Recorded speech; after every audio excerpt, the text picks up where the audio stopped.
오늘 아침 우리에게 주시는 하나님 말씀은 고린도전서 12장 1절로 11절까지의 말씀입니다. 고린도전서 12장 1절로 11절까지의 말씀을 세번역 성경으로 봉독합니다. 형제자매 여러분, 신령한 은사들에 대하여 여러분이 모르고 지내기를 나는 바라지 않습니다. 알다시피 여러분이 이방 사람일 때에는 여러분은 이리저리 끄는 대로 말 못하는 우상에게로 끌려다녔습니다. 그러므로 나는 여러분에게 알려드립니다. 하나님의 영으로 말하는 사람은 아무도 예수는 저주를 받아라 하고 말할 수 없고, 또 성령을 힘입지 않고서는 아무도 예수는 주님이시다 하고 말할 수 없습니다. 은사는 여러 가지지만 그것을 주시는 분은 같은 성령이십니다. 섬기는 일은 여러 가지지만 섬김을 받으시는 분은 같은 주님이십니다. 일의 성과는 여러 가지지만 모든 사람에게서 모든 일을 하시는 분은 같은 하나님이십니다. 각 사람에게 성령을 나타내 주시는 것은 공동이익을 위한 것입니다. 어떤 사람에게는 성령을 통하여 지혜의 말씀을 주시고, 어떤 사람에게는 같은 성령을 따라 지식의 말씀을 주십니다. 어떤 사람에게는 같은 성령으로 믿음을 주시고, 어떤 사람에게는 같은 성령으로 병 고치는 은사를 주십니다. 어떤 사람에게는 기적을 행하는 능력을 주시고, 어떤 사람에게는 예언하는 은사를 주시고, 어떤 사람에게는 영을 분별하는 은사를 주십니다. 어떤 사람에게는 여러 가지 방언을 말하는 은사를 주시고, 어떤 사람에게는 그 방언을 통역하는 은사를 주십니다. 이 모든 것은 한 분이신 같은 성령이 하시며 그는 원하시는 대로 각 사람에게 은사를 나누어 주십니다. 아멘. 자, 오늘 읽은 고린도전서 12장부터 우리가 며칠 동안에 이제 고린도전서 14장까지를 쭉 읽어가는 이 내용은 은사에 대한 가르침이 기록된 말씀입니다. 고린도 교회 하면 빼놓을 수 없는 것이 영적인 은사들에 대한 이야기입니다. 고린도 교회는 바울이 세운 그 어떤 교회들보다 은사가 많았던 교회로 아주 대표되는 그런 교회입니다. 그러나 이 하나님의 은사가 고린도 교회 안에 이게 아름답게 작동이 되어야 되는데, 성도들은 내가 가지고 있는 은사, 내가 받은 은사가 그 어떤 것보다 더 크고 놀라운 것이다 하면서 자신의 은사에 대한 자부심을 넘어서 교만한 마음까지 들어서면서 은사로 인하여서 고린도 교회 안에 성도들 간에 또 여러 가지 갈등이 생겨지게 되었습니다.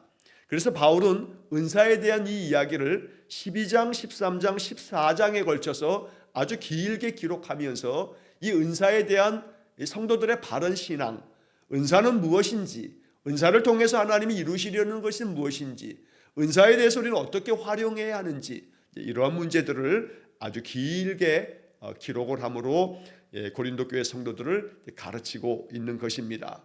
자, 우리가 이제 은사라고 하는 말을 이제 성경에서 읽을 때 여기 고린도전서 12장뿐만 아니라 은사에 대한 것은 바울의 서신 가운데 여러 곳에 등장합니다. 에베소서에서도 나오고 또 로마서에도 은사에 대한 이야기를 하고 있습니다.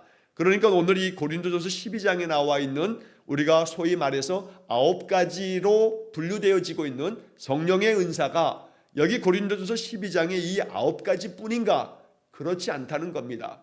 성령의 은사는 이 9가지뿐만 아니라 더 다양하게 성도들을 위해서 하나님께서 주시는 선물입니다. 현대 교회는 은사 배치 사역이라 해서 은사 발견 세미나를 하면서 그 외에도 성경에 기록된 여러 은사들을 다양한 종류의 모습으로 표현하고 그 은사를 발견하기 위해서 여러 가지 많은 과학적인 그런 방법을 동원해서 나에게 주신 은사가 무엇이냐라고 하는 것들을 찾는 그런 곳에 관심을 갖기도 합니다. 자, 여기서 우리는 먼저 이 은사가 무엇인가라고 하는 것에 대한 성경적인 가르침을 먼저 우리가 알아야겠습니다. 은사라고 하는 말로 번역되어져 있는 이 고린도전서 12장의 이 표현 속에 우리가 번역되어지기는 은사라고 번역되어 있는데, 이 말은 헬라 말로는 카리스마입니다.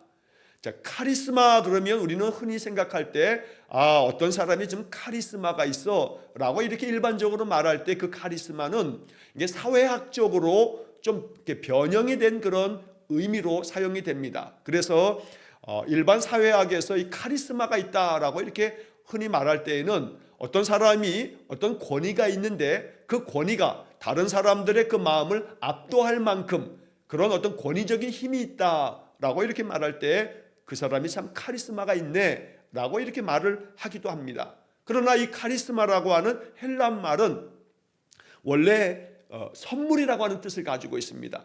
이 선물이라고 하는 것은 값을 지불하지 않는 겁니다. 선물을 받으면서 값을 지불하면 그건 선물이 아닙니다.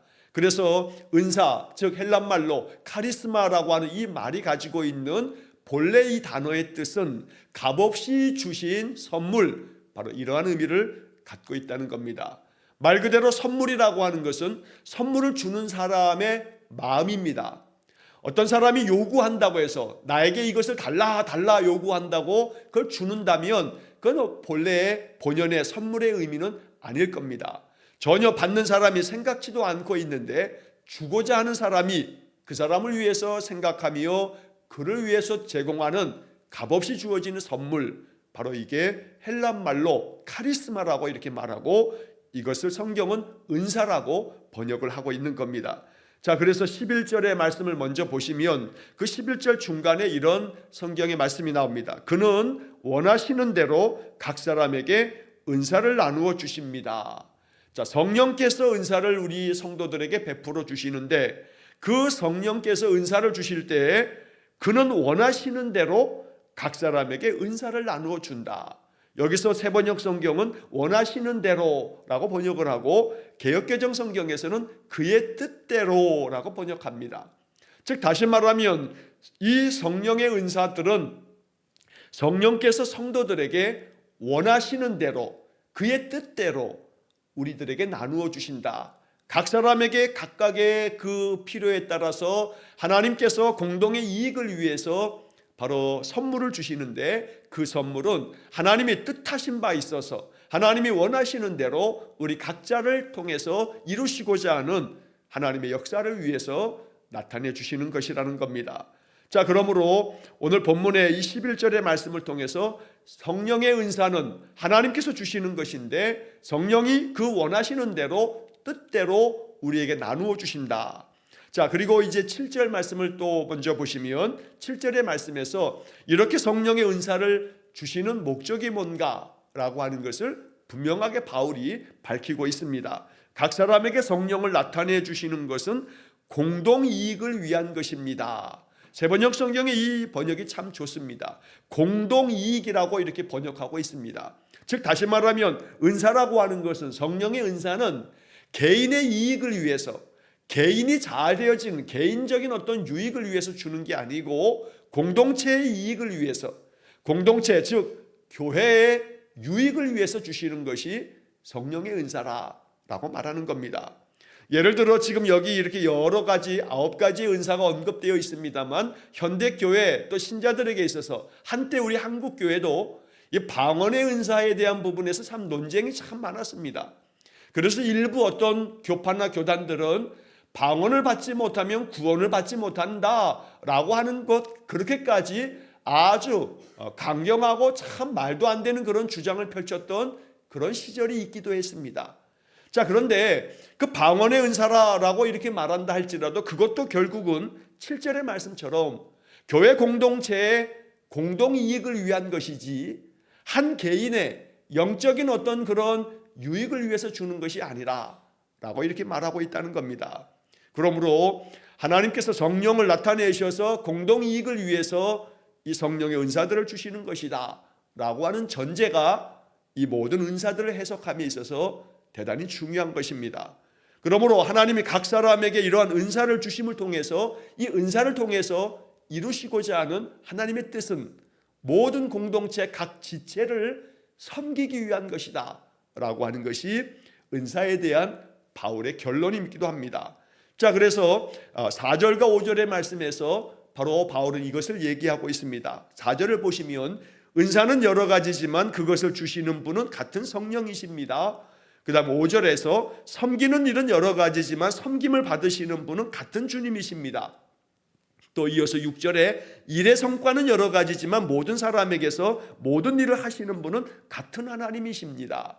자, 바울이 여기서 얘기하는 것은 같은 성령, 같은 주님, 같은 하나님이라고 하는 말을 쓰면서 4절에서는 같은 성령, 5절에서는 같은 주님, 6절에서는 같은 하나님, 즉 성부, 성자, 성령, 하나님, 주님 되신 예수 그리스도, 또 성령, 바로 이 같은 성령, 같은 주님, 같은 하나님, 이걸 통해서 성령의 은사는 하나님께서 주시는 성부, 성자, 성령, 삼위일체 하나님께서, 같은 하나님께서 우리에게 주시는 은사인데, 자, 이 은사, 카리스마, 이 선물이라고 하는 것은 목적이 뭔가? 아까 말씀드린 7절에 말한 것처럼 공동의 이익을 위한 거다라고 말씀할 뿐만 아니라, 이것은 5절에 말씀한 것처럼 세번역 성경은 이 번역을 섬기는 일은 여러 가지지만 이렇게 말합니다. 섬기는 일, 은사는 섬기기 위해서 하나님께서 성도 각각의 사람들에게 나누어 주시는 선물이라고 말하는 겁니다. 개역개정 성경은 직분은 여러 가지나 라고 직분이라고 말하고 있습니다. 그러나 이 개역개정 성경의 직분이라고 하는 번역은 오늘날 이 현대교회에 있어서 직분 그러면 목사나 장로나 또 권사나 안수집사나 집사나 이렇게 불려지는 명칭처럼 오해할 수 있기 때문에 개역개정 성경에 이 직분이라고 하는 말은 오히려 썩 적합한 번역처럼 여겨지지 않습니다. 오히려 세번역 성경의 번역처럼 이 은사는 여러 가지지만 이라고 4절에 말하고 5절에서 섬기는 일은 여러 가지지만, 즉 바울이 수사학적인, 즉 다시 말하면 이렇게 문장을 쓰는 문장의 논리 구조를 통해서 메시지를 전하는 겁니다. 여기 4절과 5절에 세번역 성경의 번역대로 한다면 은사는 여러 가지지만, 또 섬기는 일은 여러 가지지만, 또 6절에 일의 성과는 여러 가지지만, 여기서 다 이 문장의 구조가 여러 가지지만 여러 종류가 있다고 말하면서 그 앞에 주어가 은사는, 섬기는 일은, 일의 성과는, 이거를 소위 말해 대등한 관계 속에서 얘기하고 있다는 겁니다. 즉 다시 말하면 은사는 섬기는 일이고, 이 섬기는 일은 일의 성과를 통해서 7절에 말한 공동의 이익을 이루는 것이다. 이게 바로 4절과 5절과 6절과 7절을 통해서 바울이 이야기하고 있는 논리적인 그런 흐름이라는 겁니다. 즉 다시 말해서 결론적으로 하나님께서 성도들에게, 교회의 모든 지체들에게 주시는 이 값없이 주신 선물, 영적인 이 은사들은 공동체 전체 이익을 위해서 각 지체를 섬기는 일이다. 섬기라고 주신 그런 달란트가 은사다. 그러므로 그 섬기는 일을 통해서 우리가 이루어야 할 것은 일의 성과를 이루어야 한다. 개역개정 성경은 일의 성과라고 하는 이 6절 말씀을 사역은 여러 가지지만 이렇게 번역합니다. 사역이라고 하는 것이 각각의 성도들이 교회 안에서 맡겨진 직임에 따라서 감당하는 여러 가지 일들, 그래서 결국은 은사를 주시는 이유는 교회에서 일하라고, 이 일하는 것을 통해서 성도들을 잘 섬기라고 하나님께서 주신 선물이 바로 은사라는 겁니다. 그런데 여기서 또 하나 바울은 강조합니다. 여러 가지지만 이라고 말합니다. 여러 가지다. 은사는 하나님께서 각각의 사람들에게 각 필요에 따라서 교회의 성도들을 섬길 수 있도록 여러 가지 모양으로 사람들에게 주시는 것이기 때문에 내가 받은 은사가 최고다, 내가 받은 은사가 제일 중요하다 라고 이렇게 주장하는 것은 올바른 태도가 아니다. 바울이 이걸 먼저 가르치고 있다는 것입니다. 그러므로 하나님께서 각각의 성도들에게 서로를 섬기기 위해서 주신 은사가 있습니다. 이 섬김의 은사를 잘 사용하여서 교회 전체 공동체의 유익을 위하고 또 섬기는 그러한 사명을 감당한다면 우리는 은사를 바르게 활용하고 이해한 성도라고 말할 수가 있을 겁니다. 나는 은사를 받지 못했는데 라고 생각하는 사람이 있을지 모르나, 그러나 그렇지 않습니다. 하나님은 모든 사람들에게 다 은사를 부어주십니다. 각각의 사람들이 섬기기 위해서 내가 뭘 할 수 있는가 라고 생각해 본다면 그 생각 속에 내가 이런 것들을 통해서 성도들을 섬길 수 있겠구나 하고 이렇게 마음 가운데 떠오르는 생각이 있을 겁니다. 섬기지 않으려고 마음을 먹으니까 은사가 발견되지 않는 겁니다. 섬기기 위해서 내가 뭘 섬길까라고 마음을 먹으면 그러면 내가 섬길 수 있는 방법이 떠오르게 됩니다. 내가 이걸 통해서 공동의 이익, 즉 교회 공동체를 위해서 내가 이렇게 하는 것이 섬김의 일이 되겠다라고 이렇게 깊이 묵상하다 보면 각각의 성도들의 마음속에 하나님께서 떠오르는 생각을 주시는데, 내가 이렇게 교회를 섬겨야겠다, 성도들을 섬겨야겠다라고 이렇게 생각하는 것들이 모두가 다 섬김의 일을 위해서 우리가 할 수 있는 작은 하나라도 그게 다 하나님께서 내게 주신 은사다라고 이렇게 우리가 이해하는 것이 바람직하다는 겁니다. 자, 오늘 본문의 말씀은 이렇게 큰 줄기를 먼저 생각하고 몇 가지 성경 이 본문 속에 나타나는 것을 우리가 이해하면 좋겠습니다. 자, 1절의 말씀을 보시게 되면 신령한 은사들에 대하여 여러분이 모르고 지내기를 나는 바라지 않습니다. 자, 바울이 여기 지금 이렇게 1절에서 말하고 있는 이 표현법이 바울의 독특한 표현법입니다. 자, 세번역 성경의 이 번역처럼 여러분이 모르고 지내기를 나는 바라지 않습니다. 즉 부정의 부정은 긍정이라고 하는 그런 논리적인 그런 이 표현법을 쓰고 있는 겁니다. 이걸 통해서 당신들이 이 은사에 대해서, 신령한 은사에 대해서 좀 분명하게 좀 알기를 원한다, 이렇게 말하면 되는데, 모르고 지내기를 나는 바라지 않는다, 이걸 통해서 부정의 이 어법을 쓰는 것은 강조하기 위한 수사학적인 그런 표현법이 됩니다.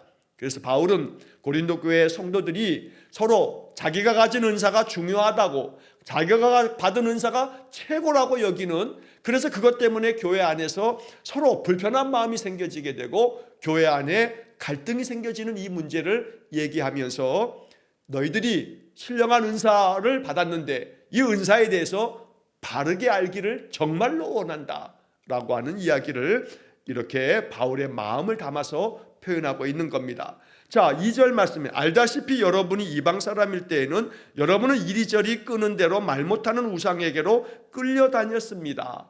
예수를 믿기 전에 고린도 사람들은, 고린도라고 하는 지역 자체가 우상이 많았던 곳이기 때문에 우상을 각각 섬기면서 그 우상이 이끄는 대로 이렇게 해야 한다 하면 이렇게 하고, 저렇게 해야 한다 하면 저렇게 하고, 사실은 우상이 이끈다기보다는 우상을 만든 자들이 사람들을 현혹하고, 우상이 자기들이 이 신이 이렇게 원하는 거라고 사람들을 그렇게 소위 요즘 말로 하면 플러팅이라고 이렇게 말하는데, 지속적으로 어떤 말과 행동을 통해서 한 사람을 정신적으로 지배하는 것, 바로 지금 여기 2절 말씀은 그걸 얘기하는 겁니다.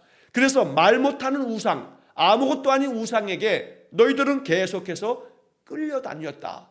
하지만 이제는 예수 그리스도를 믿음으로 하나님이 주시는 성령 안에서 성령이 이끄시는 대로 우리가 순종하며 살아갈 때 성령은 우리를 끌고 다니는 자가 아니라 오히려 우리 안에서 성령의 은사들을 부어주심으로써 우리가 자발적이고 자원하는 마음으로 기쁨 가운데 섬김의 사명을 감당하게 하는 영이 하나님의 영이다 라고 이렇게 말하면서 3절과 4절 말씀에서 하나님의 영으로 말하는 사람은 아무도 예수를 저주를 받아라 하고 말할 자도 없고, 또 성령을 힘입지 않고서는 아무도 예수는 주님이시다 라고 이렇게 말할 수도 없다. 여기 지금 이 3절의 말씀이 고린도서 12장에서 아주 매우 중요합니다. 예수님은 주님이시다 라고 이렇게 말하는 것 자체가 성령이 아니고서는 그렇게 할 수가 없다, 바울이 말합니다. 즉 다시 말하면 예수를 주님이라고 고백하는 것, 이것 자체가 먼저 성령의 은사다, 성령의 선물이다 라고 말씀하고 있다는 겁니다. 우리는 이 은사라고 하는 것을 자꾸 무언가를 행동하는 행동의 어떤 요소로서 얘기하고 있지만, 그러나 바울은 이 3절 말씀을 통해서 성령이 주시는 은사는 가장 먼저 예수를 주님이라고 고백할 수 있는 것에서부터 시작이 된다. 성령이 아니고서는 예수님을 주님이라고 고백하는 믿음이 생겨지지 않는다. 그러므로 가장 소중한 첫 번째 성령의 은사는 예수님을 주님이라고 믿고 고백하는 그 믿음에서부터 출발하는 거다라고 말씀하고 있다는 겁니다. 우리가 예수님은 나의 주님이시다, 나의 모든 삶을 주관하시고 다스리시는 주님이 되신다 라고 이렇게 고백하는 것, 이것이 성령이 내 안에 계시다고 하는 증거라고 바울이 3절을 통해서 가르치는 겁니다. 내가 성령을 받았는가? 내가 내 안에 성령이 계시는가? 라고 하는 것을 우리가 어찌 아는가? 바로 이것을 바울은 이 3절을 통해서 기준을 알려주는 겁니다. 내가 예수님을 나의 주님이라고 말할 수 있고 내가 마음 가운데서 진심으로 그렇게 고백한다면 바로 내 안에 성령이 계신 것이다. 바울은 이렇게 기준을 알려주고 있다는 겁니다. 자, 그런 점에서 이 고린도 교회 성도들은 어떤 사람은 지금 여기 9가지의 은사처럼 나는 병을 고치는 은사가 있어, 나는 예언하는 은사가 있어, 나는 방언을 하는 은사가 있어, 각각 어떤 나타나는 증거가 확연하게 보여지는 은사들을 가지고 있는 사람은 내가 받은 은사가 더 중요하지, 내가 받은 은사가 최고야, 이렇게 자랑하는 마음을 갖습니다.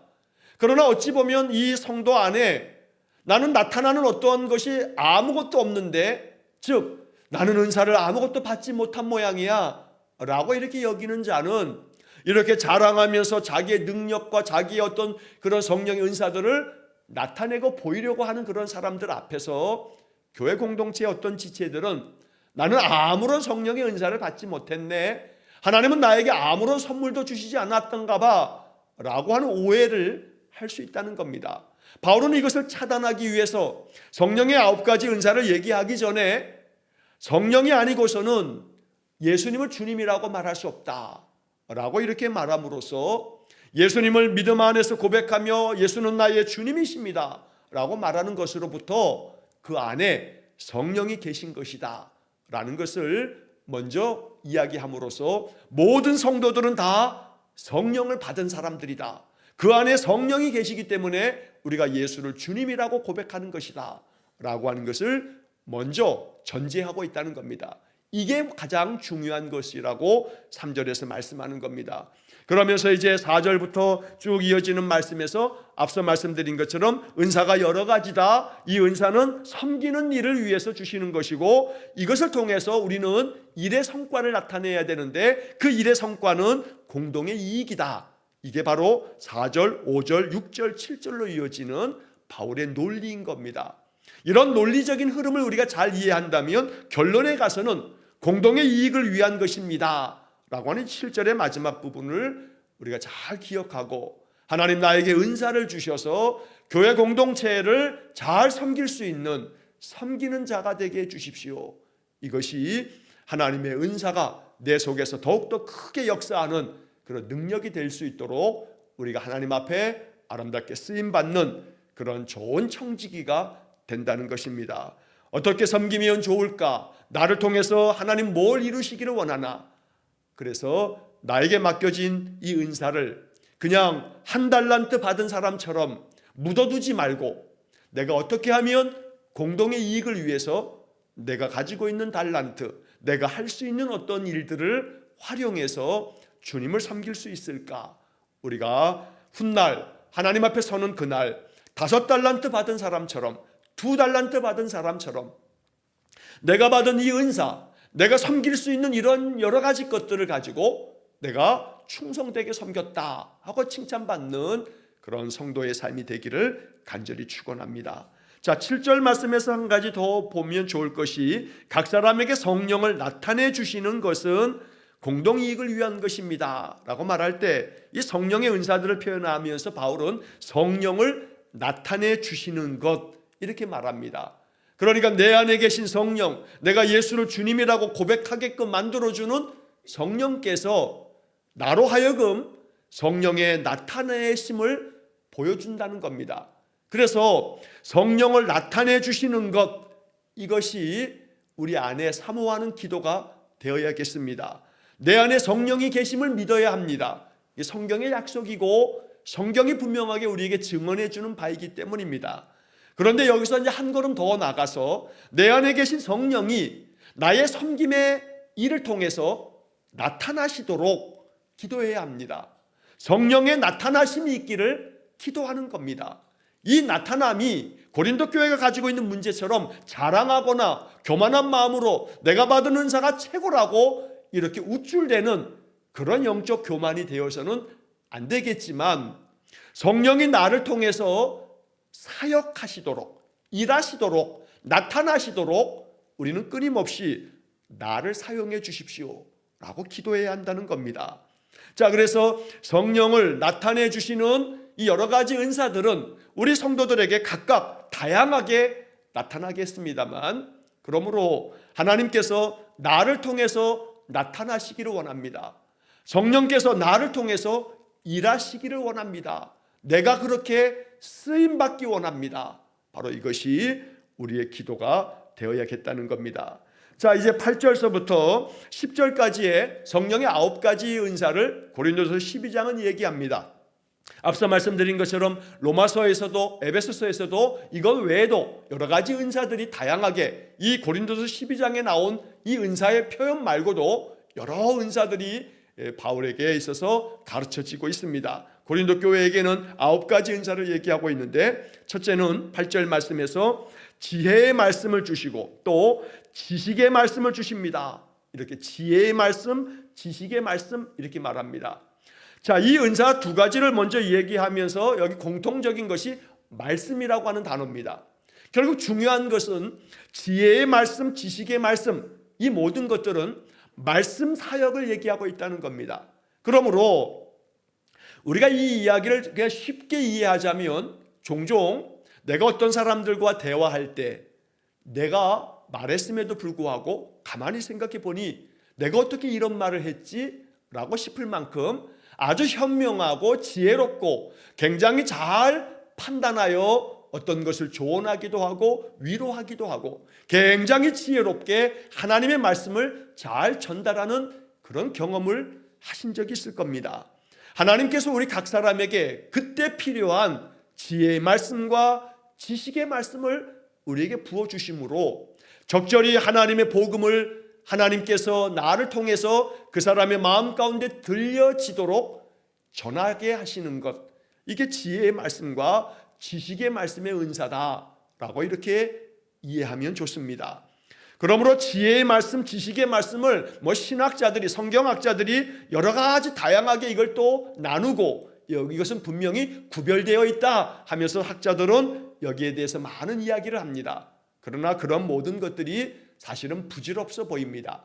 학자들은 학문적으로 지혜의 말씀은 어떤 거고 지식의 말씀은 어떤 거다라고 이렇게 분리해서 이걸 표현하기도 합니다. 예를 들면 학자들은 이런 말을 합니다. 지혜의 말씀은 사물의 본질을 아는 것이고 영에 관한 것이고 또한 전체적이고 또 영원한 것들을 이야기하는 그런 것이다. 이런 표현도 쓰고 있고, 상대적으로 지식의 말씀은 복음의 의미를 이해하는 거고 이거는 영적인 것이라기보다는 지성에 관한 것이고, 그리고 이것은 전체적인 것이 아니라 부분적인 것이고 일시적인 것이다, 유한한 것이다, 이런 식으로 학문적으로 표현하는 여러 표현들이 있습니다. 이런 것들은 좀 다 접어두시고 지혜의 말씀과 지식의 말씀은 말씀 사역을 감당할 수 있도록 주시는 은사다라고 이렇게 이해하면 좋습니다. 말씀 사역이라고 하는 것은 목사만 하는 것이 아닙니다. 우리 모두가 하나님이 입을 주셔서 입으로 하여금 말하게 하셨으니, 즉 내 말을 통해서 베드로 사도 이 베드로 전서에서 말하기를 말을 하려거든 하나님의 말씀을 전하는 것처럼 하라고 베드로가 가르쳐 준 바가 있습니다. 즉 다시 말해서 내가 어떤 사람에게 말할 때 언제나 하나님 나에게 지혜의 말씀과 지식의 말씀을 주셔서 마치 하나님의 말씀을 전하는 것처럼 그 말을 통해서 사람을 살려낸다면, 사람을 위로하고 사람을 격려하고 사람을 일으켜 세운다면 내가 하는 모든 말 속에는 지혜의 말씀과 지식의 말씀의 이 2가지 은사가 담겨져 있다는 겁니다. 이 둘을 어떤 논리적인 신학적인 설명으로 구분하기보다는 하나님께서 말씀을 통해서 내 입을 통해서 말을 통해서 하나님의 은혜를 전하기를 원하시는구나, 이렇게 이 은사를 이해하면 좋겠습니다. 그러므로 우리의 입술의 말은 내 뜻을 전하는, 내 생각과 내 마음을 표현하는 그런 도구로서만 사용되어서는 안 됩니다. 하나님은 내 입을 통해서 하나님의 지혜와 하나님의 지식이 전달되어지기를 원하신다는 겁니다. 그러므로 말을 통해서 하나님의 사역이 펼쳐지도록 우리의 입술이 그렇게 아름다운 도구가 되어지기를 간절히 축원합니다. 그 다음에 이어지는 은사들은 하나님의 놀라운 능력들이 펼쳐지는 믿음의 은사, 병 고치는 은사, 기적을 행하는 은사, 예언을 하는 은사, 여러 가지 이런 다양한 은사들을 통해서 매우 초월적이고 신비한 하나님의 능력들이 나타난다는 것을 알려주고도 있습니다. 여기 말하는 믿음의 은사라고 하는 것은 구원을 얻는 믿음을 얘기하는 것이 아니라 하나님의 능력이 나타나는, 이적이 나타나는 그런 능력을 얘기하는 것입니다. 그러므로 하나님께서는 성령의 은사들을 통해서, 우리를 통해서 놀라운, 우리의 이성으로 판단하기 어려운 여러 가지 이적들을 행하시기도 하고 그 능력을 나타내는 그런 역사가 있기도 합니다. 병을 고치는 은사, 기적을 행하는 은사 마찬가지입니다. 사실 여기서 기적을 행하는 은사라고 이렇게 능력을 말할 때, 기적을 행하는 능력이라고 할 때 우리는 이러한 오해를 해서는 안 됩니다. 소위 말해 기적이라고 하는 것이 어떤 초자연적인 어떤 현상을 기적이라고 말합니다만, 그러나 사람이 전혀 변할 것 같지 않았는데 사람이 어떤 것으로 인하여 변화가 시작되어졌다면 이것도 기적입니다. 놀라운 기적입니다. 다시 말하면 내가 지속적으로 마음에 사랑의 마음으로 섬김을 잘 감당함으로 어떤 사람이 조금씩 변화되어져서 나로 인하여서 어떤 사람이 믿음 안에 세워지게 되고 믿음이 더욱더 굳건하게 되어지고 이전에는 전혀 그럴 것 같지 않은 사람이 이제는 하나님의 사람이 되어진다면 바로 이것도 역시 놀라운 기적입니다. 그러니 기적이라고 하는 것이 내 눈앞에서 어떤 결과물이 초자연적인 현상으로 나타나는 것만이 기적이 아니라 우리의 눈에 바로 나타나 보여지지는 않지만 조금씩 변화되어지는 과정을 통해서 하나님께서 나타내시는 능력, 이것도 기적을 행하는 능력이라고 말할 수 있습니다. 그러므로 기적은 어떤 한 특별한 개인에게만 주시는 특별하신 능력이 아니라 나도 기적을 행하는 능력이 있다라고 하는 것을 믿어야 합니다. 어떤 사람이 나에게 주신 지혜와 지식의 말씀의 은사를 통해서 내가 사랑의 마음으로 그에게 하나님의 은혜가 감동되어서 어떤 위로의 말을 전해 주었는데 그 사람이 위로를 받고 마음속에 그 낙담하고 절망했던 마음이 큰 위로를 받아서 다시 소망을 갖게 됐다면 이것도 역시 놀라운 기적이 아닐 수 없습니다. 마음이 낙담하고 절망하고 슬픔에 사로잡힌 사람이 그 마음속에 한 줄기 희망의 빛을 볼 수 있다면, 위로의 마음을 얻을 수 있다면 이것도 역시 놀라운 기적이 아닐 수 없다는 겁니다. 그러므로 오늘 이러한 모든 이야기들 속에 이 은사들은 초자연적인 어떤 특별한 사람에게만 주는 어떤 능력이 아니라 우리 모두가 다 사모하면서 나를 통해서도 이루어질 하나님의 역사하심이다 라고 이렇게 믿고 이 은사들을 사모해야겠습니다. 예언하는 은사는 어떤 미래의 일들을 마치 점치듯이 이렇게 될 거다 저렇게 될 거다 이걸 얘기하는 게 아니라, 제가 설교 중에도 여러 번 말씀드립니다만 여기서 예자는 미리 예자를 쓰기보다는 맡길 예자를 써서 하나님이 맡겨주신 말씀을 전하는 것, 이것이 예언이다. 구약의 예언자들은 거의 대부분 그들이 예언했다 말했을 때 그 예언은 하나님의 말씀을 전하는 것이었습니다. 당신들이 이러한 죄에서 돌아서지 않으면 당신들은 하나님 앞에 심판을 받을 거라고 이렇게 하나님의 말씀을 전하는 것이 예언자들의 예언이었던 겁니다. 오늘도 나를 통해서 예언의 말씀이 전해지도록 언제나 하나님 나에게 맡겨주신 말씀을 전하는 것, 이것이 예언의 은사다라는 것을 우리가 기억해야겠습니다. 여러 가지 방언을 말하는 은사와 그 방언을 통역하는 은사를 얘기합니다. 여기서 말하는 이 방언이라고 하는 것은 사도행전 2장에서 각기 다른 사람들이 각각의 자기들의 언어대로 말하고 있는 그 사도들과 초기 신자들의 마가의 다락방에 모여서 받았던 그 성령의 방언하는 은사와는 다른 종류의 방언이라고 학자들은 이야기를 합니다. 여러 가지 방언이라고 하는 말을 통해서 이 방언은 하나님께서 영적으로 신비하게 우리에게 우리의 입술에 이해할 수도 없는 여러 음성을 통해서 나타내 주시는 그런 은사로 표현되고 있습니다. 그러나 이 방언의 은사라고 하는 것이 어떤 이는 일본어로 방언을 하네, 중국어로 방언을 하네, 이렇게 얘기를 하는데 사실은 그것 중에는 허구가 많습니다. 일본 모양으로 일본어의 그런 억양처럼 중국어의 억양처럼 들려질지는 모르나 중국 사람도 일본 사람도 알아듣기도 어려운, 알아들을 수도 없는 그 말이 아닌 그런 것을 하면서 일본어 방언을 받았다, 중국어 방언을 받았다 이렇게 말하는 사람들의 이 헛된 허구에 우리가 현혹되어서는 안 됩니다. 그러나 방언의 은사가 분명히 우리에게 있음을 믿으면서 여기서 말하는 중요한 것은 방언을 통역하는 은사, 이 통역이라고 번역되어 있습니다만 헬란 말로는 헤르메네이아라고 하는 이 단어는 해석이라고 번역되어지는 것이 합당합니다. 그래서 이 방언의 은사에 대해서는 14장에서 바울이 다시 한번 이 방언과 통역의 은사에 대한 것만 집중적으로 다시 한번 다루게 되기 때문에 14장을 얘기할 때 우리가 다시 한번 이야기하게 될 것입니다.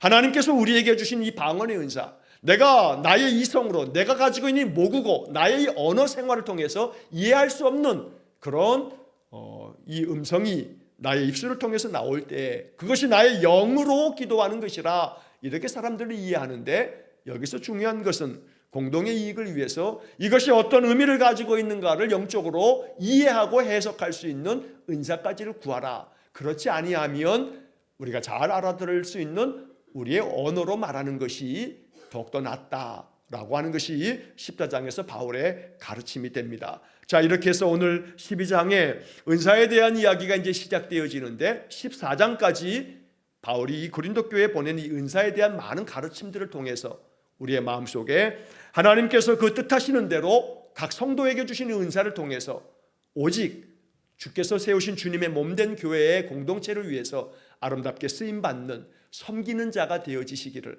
주의 이름으로 간절히 축원합니다. 기도하겠습니다. 자비로우신 아버지 하나님, 고린도 교회는 많은 은사를 받은 축복된 교회인데 이 은사를 헛되이 잘못 사용함으로 인해 은사를 교만하게 여기기 때문에 바울이 가르쳐준 이 은사에 대한 가르침들이 오늘 우리에게도 지혜롭게 이 말씀 깨달아지도록 은혜를 내려 주옵소서. 오직 하나님께서 은사를 주시는 까닭은 섬기라고, 섬김의 일을 감당하라고 주신 것이니 우리 각자에게 주신 이 은사를 한 달란트 받은 사람처럼 묻어두지 아니하고 하나님의 은혜를 따라서 귀하게 사용하는 지혜로운 성도들 되게 해 주옵소서. 날마다 하나님의 은사가 우리 안에 아름답게 나타나지기를 간절히 소원하며 예수님 이름으로 기도하옵나이다. 아멘. 우리 구주 예수 그리스도의 은혜와 하나님 아버지의 극진하신 사랑과 성령의 교통하심이